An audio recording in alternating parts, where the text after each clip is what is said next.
विद्वान साथियों, नमस्कार। फाइट फॉर राइट के मंच से आपका स्वागत है। विद्वान साथियों, वर्तमान में जारी ये जो तृतीय श्रेणी अध्यापक भर्ती है, जिसको आप रीट भर्ती 2022 लेवल 2, 3 विषयों का आज परिणाम आया है। और उक्त परिणाम में जो उतावलापन है वो इतना ज़्यादा है कि जो विचारित बिंदु जिनके ऊपर उक्त भर्ती एजेंसी को विचार कर लेना चाहिए था, विभिन्न प्रकार के जो शर्तें थी, उन शर्तों में जो शर्तें जिनमें संशोधन होना था या जिनको अप्रूवल लेनी थी या माननीय कोर्ट ने बीच बीच में डिसीजन दिए हैं, उनके ऊपर कहीं कोई विचार नहीं किया गया है।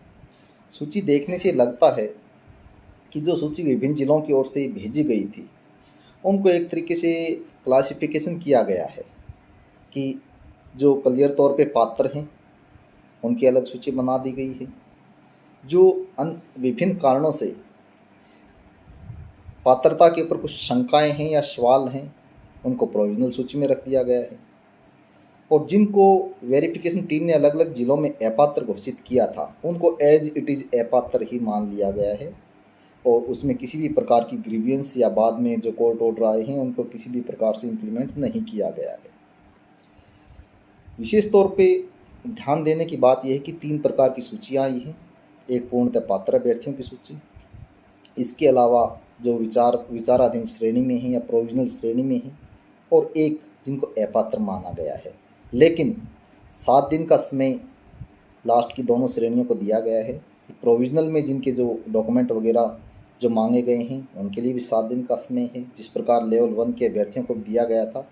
और इसी प्रकार जिनको अपात्र लिखा गया है, उनके अपात्रता का कारण प्रदर्शित करते हुए ये बताया गया है कि ये रीजन है और इस वजह से अपात्र हैं। यदि आप किसी भी तरीके से पात्र हो तो अपना प्रूफ 7 दिन के अंदर पेश कर सकते हैं संबंधित भर्ती एजेंसी के कार्यालय में।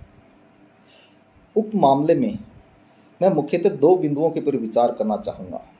एक तो अनिवार्य स्नातक डिग्री 3 वर्ष जो विषय अध्ययन करते हैं, जिसमें ऑनरेबल कोर्ट ने भी पिछले हफ्ते बहुत शानदार आदेश पारित किया है।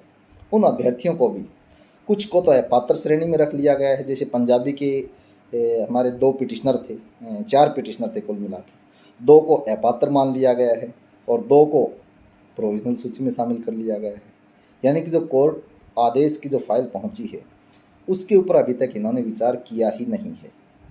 तो निश्चित तौर पे 7 दिन के अंदर अच्छी सी प्रेजेंटेशन बना करके ऑनरेबल हाई कोर्ट का जो निर्णय आया है उसकी कॉपी दे करके और सभी सबूतों के साथ 7 दिन के अंदर सभी चारों पिटिशनर को अपने आप को पेश करना है संबंधित भर्ती एजेंसी के सम्मुख कि उक्त डिग्री को ऑनरेबल हाई कोर्ट पूर्णतः पात्र करार दे चुका है। पूर्व में सुप्रीम कोर्ट तक इस डिग्री को पात्र करार दिया जा चुका है, पूर्व की भर्तियों में भी एलिजिबल थे। और इस प्रकार जो याचिकाकर्ता चारों अभ्यर्थी हैं, उनको भर्ती में शामिल किया जाए। दूसरा सवाल आता है हिंदी के भी कुछ अभ्यर्थी, जो कि याचिकाकर्ता के तौर पे एक अर्चना नाम से एक अभ्यर्थियाँ पहुंची थी। उक्त मामले में बहुत अच्छा रहा कि आज ये रिजल्ट आ गया और सोमवार को ही हियरिंग है। मंडे को हियरिंग ऑनरेबल कोर्ट के सामने ये जो सूची है इसको रखा जाएगा कि इन्होंने आपके पिछले हफ्ते के आदेश के बावजूद हिंदी विषय की अभ्यर्थियों को अभी भी इन्होंने प्रोविजनल सूची में रखा है और ये बिंदु आयत किया है कि 3 वर्ष ऑप्शनल विषय या संबंधित लिटरेचर इनके पास नहीं है, जबकि है वास्तव में कंपलसरी तौर पे, अनिवार्य तौर पे 3 वर्ष। तो ऑनरेबल कोर्ट ये जो सूची में इनकी जो शंका प्रकट की गई है, इनका जो बिंदु आयत किया है, इसको निश्चित तौर पे खारिज करेगा। निश्चित रहें ये याचिकाकर्ता। इसके साथ साथ ये बात भी स्पष्ट करने लायक है कि कुछ अभ्यर्थी जो अनिवार्य हिंदी हो, अंग्रेजी हो, संस्कृत हो, पंजाबी हो, जो भी भाषा हैं या फिर अन्य सब्जेक्ट है, भाषाओं के सारे पढ़ाए जाते हैं 3 वर्ष जो रहते हैं स्नातक में, वो लोग ये कह रहे थे कि आप पहले ही माननीय हाईकोर्ट में क्यों जा रहे हो, आपको पात्र या अपात्र डिक्लेयर ही नहीं किया गया है। जबकि हमें पता था इस भर्ती एजेंसी की कार्यशैली का और इसमें बैठे हुए जो निहायत तुच्छ मानसिकता के कुछ लोग हैं, उनकी कार्यशैली से हम अवगत हैं लगातार पिछले 5 साल से, इस एजेंसी में भी और उसके बाद जो अपॉइंटिंग अथॉरिटी है उसमें भी। निश्चित तौर पे इन्होंने आपको वेरिफिकेशन में बाहर किया था। ये अलग बात है कि किसी ने बताया आपको, किसी ने नहीं बताया, और कुछ हो सकता है एक आधे ज़िले में बिंदु आयत नहीं करके पात्र में रख भी लिया होगा। लेकिन अब सूची पढ़ रहे कितने अभ्यर्थियों के नाम हिंदी में, पंजाबी में, सिंधी में शो हो रहे हैं कि इनके पास अनिवार्य तौर पे स्नातक है, ऑप्शनल नहीं है, वैकल्पिक नहीं है, और आपको रख दिया है या तो पत्र में या प्रोविजनल में। इसका मतलब फाइट फॉर राइट का कदम ठीक था कि जो ही इन्होंने 83 नंबर पॉइंट आयद किया था कि केवल ऑप्शनल होना चाहिए, उसके खिलाफ हम लड़े और ऑनरेबल हाई कोर्ट ने बहुत शानदार डिसीजन करते हुए आपकी राइट को प्रोटेक्ट किया, प्रोटेक्शन दी आपको, और आप इसमें सफल हो जाओगे, नियुक्ति की तरफ बढ़ जाओगे। यानी हमारा जो कदम था वो सही समय पे लिया गया कदम था। जो साथी अभी तक ये कदम नहीं उठा पाए, हो सकता है जब आप जाओगे सप्ताह के अंदर यहाँ प्रेजेंटेशन देने, हो सकता है कि भर्ती एजेंसी आपको बोल दे कि जिनका कोर्ट ऑर्डर है उनको हम शामिल कर लेंगे, बाकी को नहीं करेंगे, तो कहाँ जाएंगे? तो वही रास्ता बन गया ना जिसको ये पहले ही बना चुके थे। तो कहीं ना कहीं वो देरी है वो आपको और डिले कर देगी। लेकिन मैं कहना चाहता हूँ जो भी कंपलसरी मामले में अभ्यर्थी हैं निश्चित तौर पे पूर्णतः पात्र हैं, नियुक्ति मिलेगी।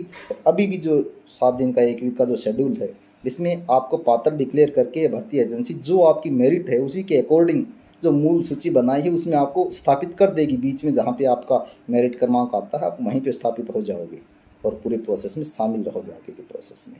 इसलिए अपने को प्रेजेंटेशन देनी है, अच्छी सी प्रेजेंटेशन सभी बिंदुओं के साथ हम तैयार कर रहे हैं और उस प्रेजेंटेशन को बना करके पेश किया जाएगा। सभी चारों याचिकाकर्ता इसमें तैयार रहें और हिंदी की एक याचिकाकर्ता है उनका भी ऑर्डर मंडे तक हो जाएगा, उसके बाद वो भी इसके लिए तैयार रहें। रही बात अंग्रेजी की, अंग्रेजी वालों के साथ भी यदि जल्दी में आनंद फानन में रिजल्ट आएगा तो निश्चित तौर पे इसी प्रकार उनको एक साइड में रखेंगे, या तो अपात्र की श्रेणी में या फिर प्रोविजनल विचाराधीन श्रेणी में। उनको भी यही इसी प्रकार अपना प्रोसेस अपनाना पड़ सकता है यदि जल्दी रिजल्ट आ गया तो। अन्यथा यदि रिजल्ट थोड़ा डिले आता है और माननीय कोर्ट के आदेश के ऊपर जो प्रोसेस होती है, लीगल कमेटी बैठती है, वो आगे का निर्णय लेती है, यदि वो निर्णय आ गया तो आप शामिल हो जाओगे। इसके अलावा दूसरा बिंदु है एडिशनल वाला। बहुत सारे एडिशनल स्नातकधारी भी इस इंतज़ार में थे कि क्या पता सभी शामिल हो ही जाएं, लेकिन आज का जो प्रोसेस आपने देखा होगा, स्पष्ट तौर पे आपको प्रोविजनल सूची में रखने के बाद आपको 1 हफ्ते का टाइम दिया गया है। तो जो याचिकाकर्ता अभ्यर्थी हैं उनको अपनी प्रेजेंटेशन तैयार करनी है और तैयार करवाई जा रही है। जो भी मिशन टीम है वो लगी हुई हैं और हमारे जो लीगल टीम है उनसे राय लेकर के जो भी स्थिति उभरी है उसके अनुसार हम आगे बढ़ रहे हैं। ज़्यादा कुछ इसमें यहाँ पे हम नहीं बताया करते हैं।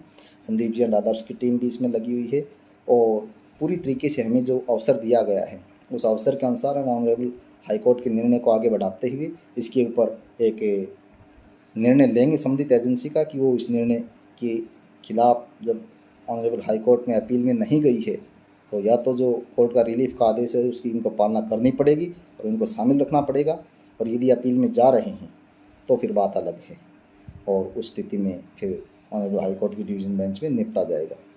और यदि उस रिलीफ को आप याचिकाकर्ता अभ्यर्थियों को शामिल करते हुए आपकी ग्रीवेंस के बाद उसका निस्तारण करने के बाद, और यदि किसी भी स्टेज पे आपको नियुक्ति को रोकते हैं यानी काउंसलिंग शेड्यूल में, जिला आवंटन शेड्यूल में शामिल करते हुए और केवल नियुक्ति पे रोक लगाई जाती है, तो अपने आप में एक मनमाना डिसीजन होगा संबंधित एजेंसी का।